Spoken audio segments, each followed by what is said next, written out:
Hey guys, welcome back to more FIFA 21 career mode videos. Today, the obligatory Premier League budgets video. We do this every year, of course. As you can tell up top, it is early capture, so everything you see is not final. These values are subject to change, as are player ratings, etc. Although we won't delve into that in this one. There will be player ratings videos on the way or already out, so do check the channel page for anything you may have missed from this early capture course brought to you by the EA Sports Game Changers program. We're going to look at Premier League budgets in this one, and rather than do a single video per big league, I think I'll do Premier League budgets in this one and kind of spend a bit more time on it, and then I'll skim through in a separate video the Championship. Basically, I don't know whether to do all of English leagues or just the Championship. I might do just the Championship and then all of the other big leagues in another video. And then if you'd like to see like lower league budgets, etc., then let me know in the comment section down below, and I can do that once the game fully launches. As you see this, I don't have access to this build anymore.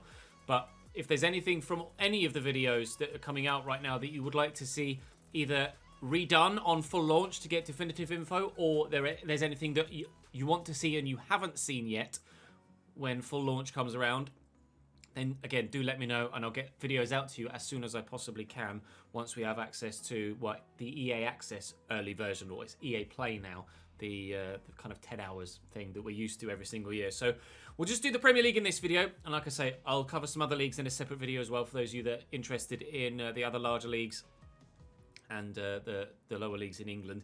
Starting, as ever, with Arsenal. Well, actually, no, not as ever. Previously, we've had AFC Bournemouth, haven't we? But unfortunately for them, relegated. So, starting with Arsenal, £71.5 million budget.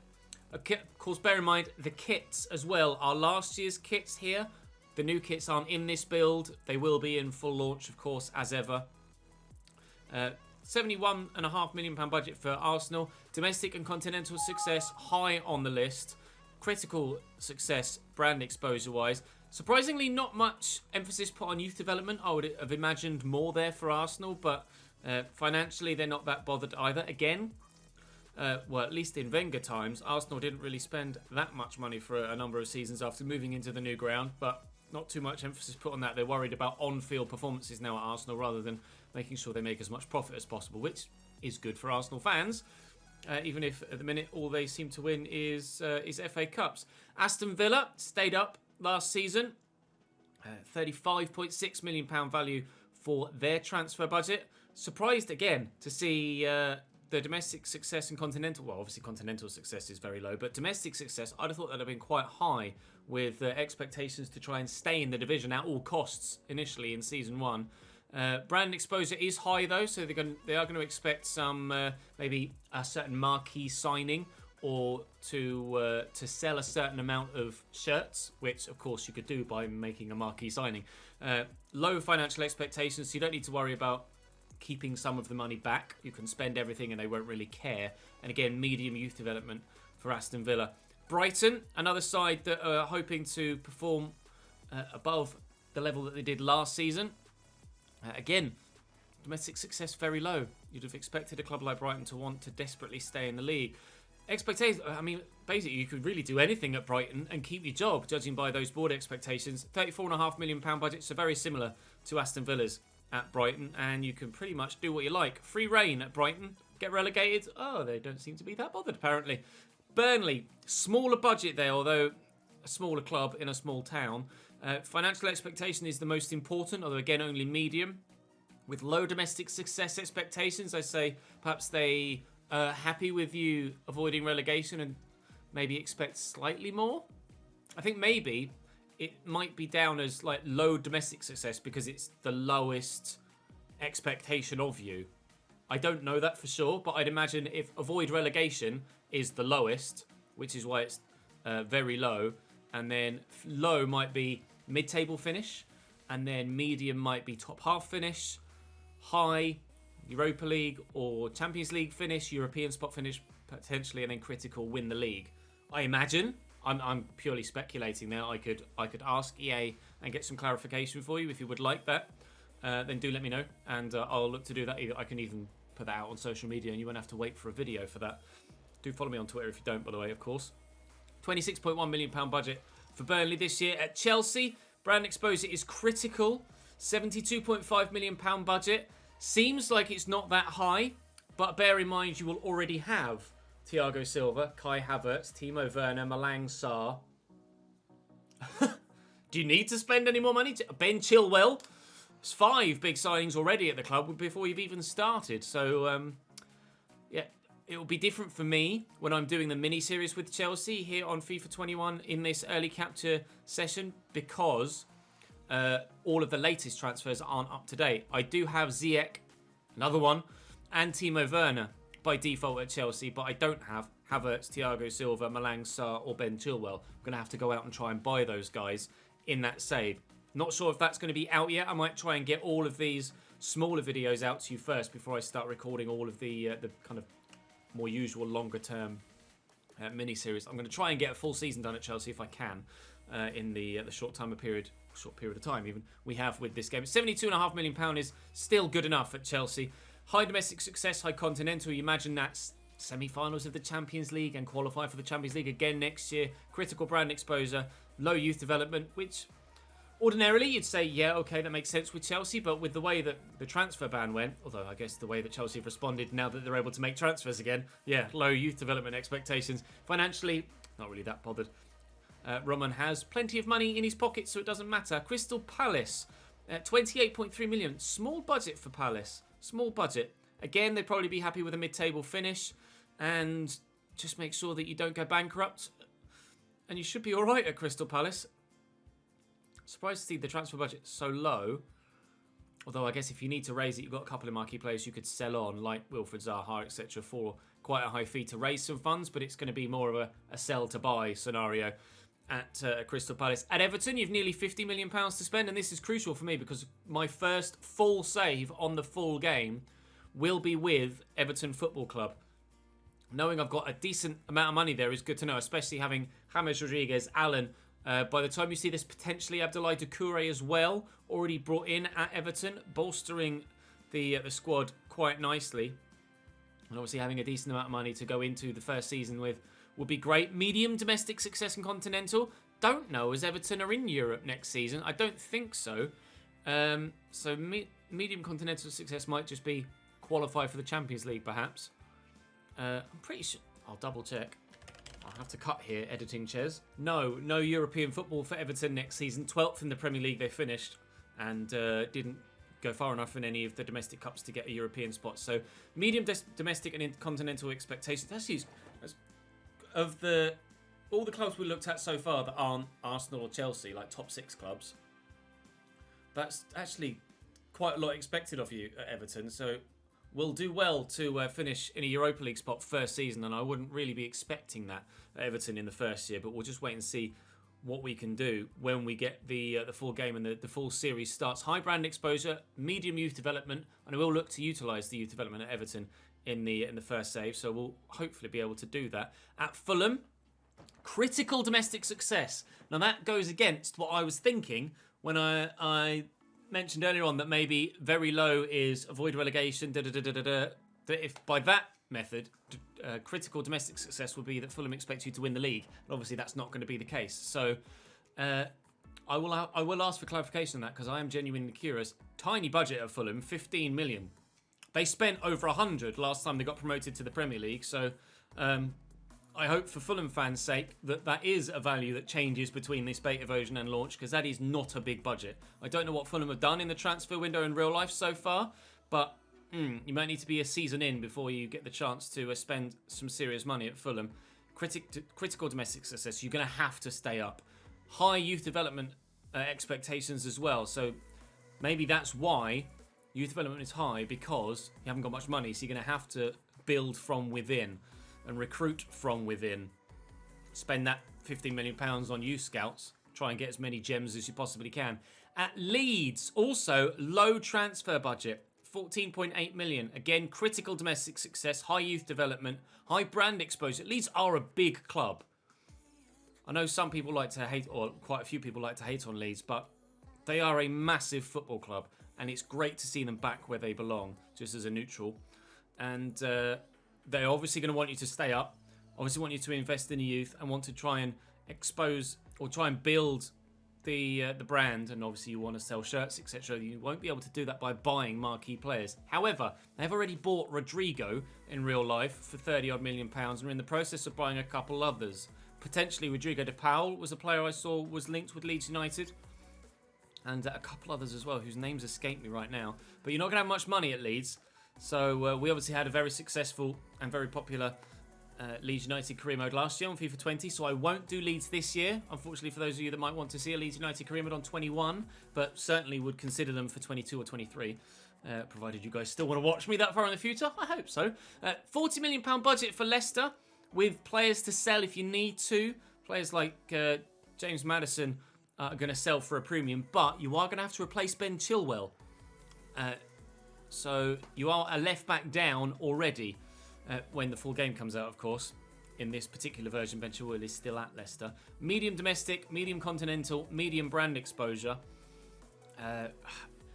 You're going to want to challenge for a Europa League spot at Leicester, you would imagine, first season. And I know he keeps banging in the goals, but every next FIFA iteration, Jamie Vardy gets that little bit older, and you're not going to be able to utilise him for as long as you want. So you are going to have to think about buying new strikers at Leicester in the not too distant future as well. Certainly would be an intriguing one though, with a couple of younger players that do look like they're going to be very good. James Maddison, Harvey Barnes, Soyuncu at the back as well. So there's a good squad at Leicester, and they did very well last year. Perhaps not as well as they perhaps should have done, considering their form pre-lockdown, but just wasn't meant to be for them or Sheffield United, unfortunately. But still a very, very good season for Leicester and something to build on. Liverpool, the first one to see critical success expected in more than one or two areas. Domestic, continental, brand exposure.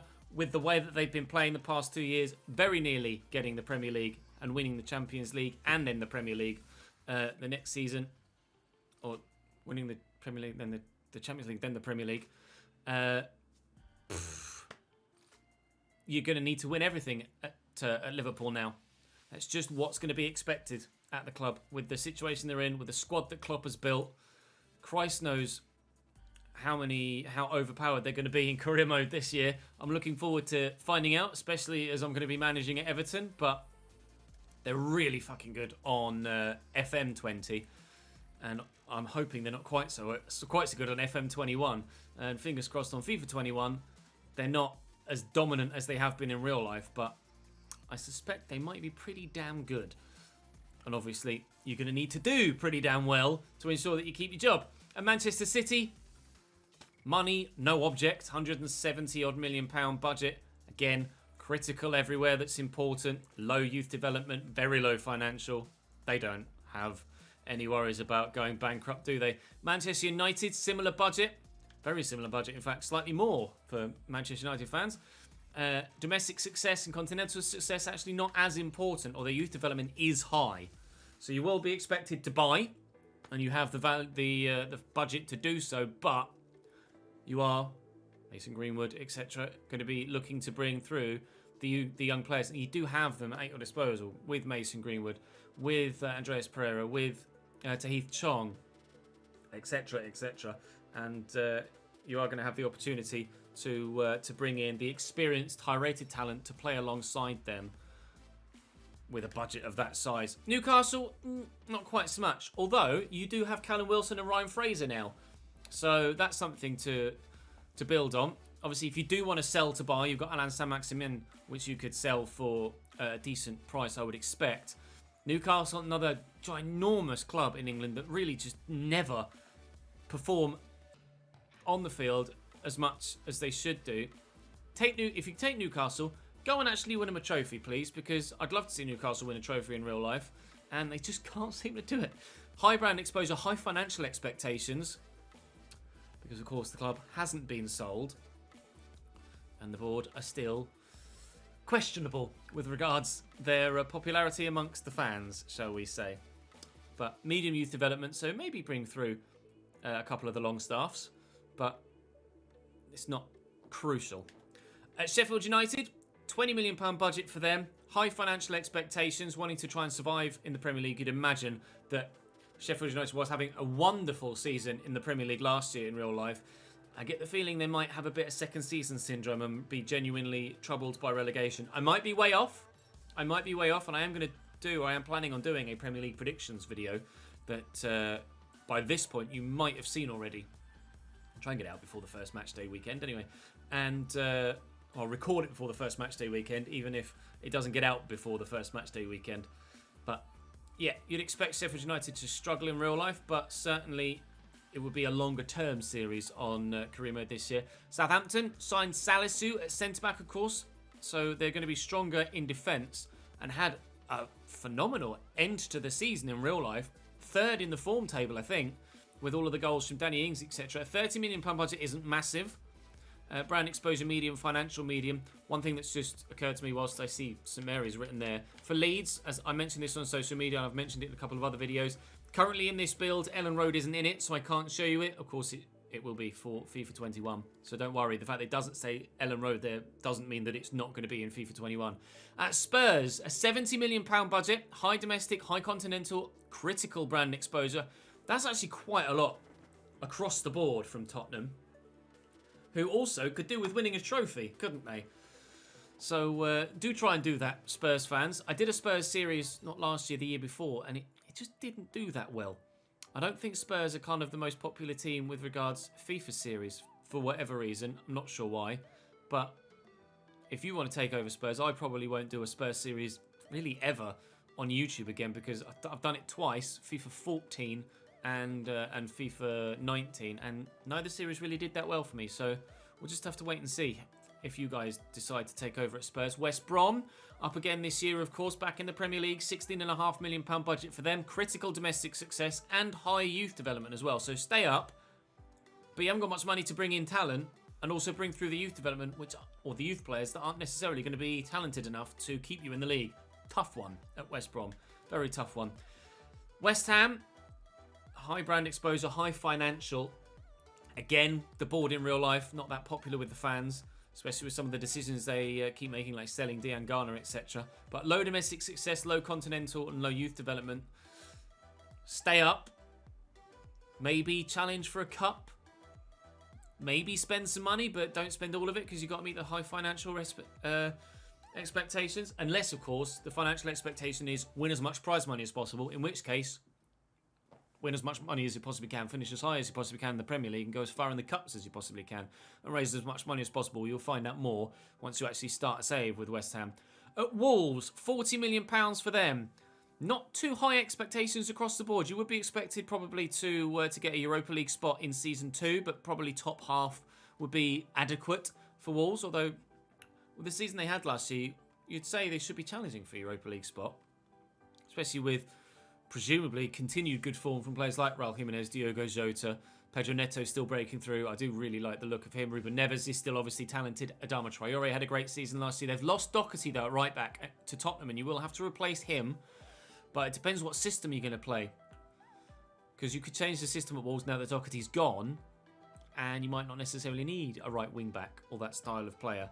So up to you, as is all of it, I suppose. But that's all for this Premier League video. Do let me know in the comment section if there's any other leagues you'd like to see outside of this one and the Championship and the other top divisions, and I can maybe go through them on stream when the game fully launches, or of course I could do another video for you when the game fully launches as well. But like I say, I'm going to do this solid Premier League one, then we'll do Championship and probably La Liga, Serie A, Bundesliga and Liga all in the same video. And I won't spend quite as much time going through in detail what the board expectations are. But that's it for the Premier League video. Hopefully you enjoyed. Do drop the video a like if you did. And again, let me know your feedback down below. Of course, check the channel page for any of the number of videos that have been going up recently with regards to FIFA 21 Career Mode. Plenty more to come as well. But for now, thank you very much for watching. Follow me on Twitter, Twitch, everywhere. And subscribe. And I'll see you next time.